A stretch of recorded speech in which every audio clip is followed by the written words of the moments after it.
Mga master, alam ko po na medyo nabasa na siguro ninyo na perma na lamang ni Pangulong Marcos yung kulang para talagang makakatanggap na ng 10,000 na cash allowance ang mga public school teachers. Noon po kasing February 12 ay nagkaroon ng ito pong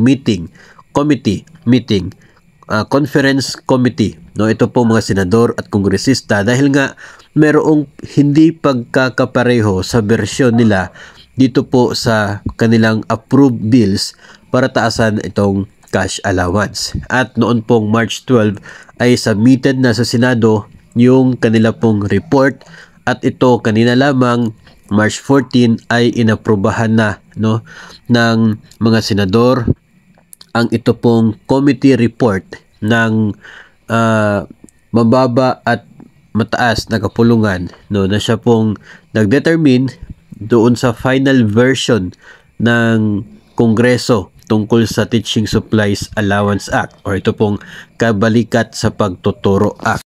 At dahil dyan ay meron ng isang version ngayon. Ang tanong ay kailan ba talaga magsisimula yung 10,000 na cash allowance? Sa press release ng Senado mga master ay sinabi po nito pong si Senator Win Gatchalian na siya po ay masaya dito po sa nangyaring pagratifika nito pong Senado sa Bicameral Conference Committee report tungkol sa Kabalikat sa Pagtuturo Act. At ito nga, ito pong dalawang bills ay may ngaroon ng final version ang pagsisimula sa 10,000 pesos na teaching allowance ngayong darating na school year 2025 to 2026. Ibig sabihin po niyan ay ito pong sa susunod na taon 10,000 na ang cash allowance ng mga public school teachers. Ngayon mga master, isa pong tanong na talaga pong hinahanapan ko pa ngayon ng sagot ay ang mangyayaring cash allowance ngayong darating na pagsisimula ng pasukan ngayon pong July 2024. Magkano kaya?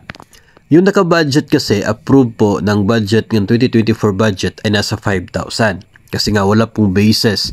Ito pong DepEd to request for higher budget kasi wala pang batas.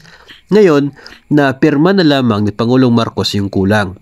Doon kasi mga master sa bersyon ng dalawang mga bills na ito ay pare-pareho po na bago mag-release ng 10,000 cash allowance, one school year before ay 7,500 yung cash allowance na matatanggap.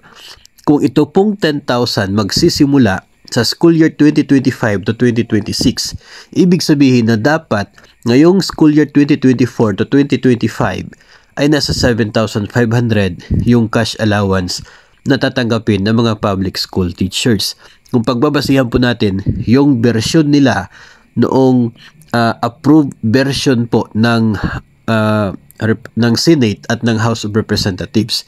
Hindi lamang pumalinaw dito kung yung bang 7.5 ay itutuloy ngayong taon, kung magdadagdag ba ng pondo yung DBM para doon sa 5,000 existing budget na cash allowance, baka dagdagan ng 2.5 para 7.5 yung i-release ngayon.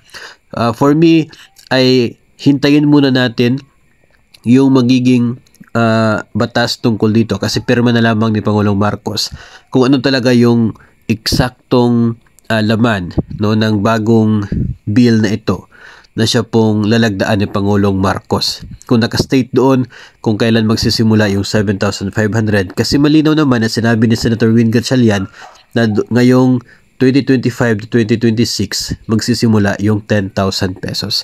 And anytime na makikita ko po any document to say na 7.5 talaga this coming July, then ibabahagi ko rin po sa inyo para aware po tayo. Kasi alam ko po na pare-pareho po kayong lahat ng mga public school teachers na excited na malaman ang update tungkol dito sa pagtataas ng cash allowance for public school teachers.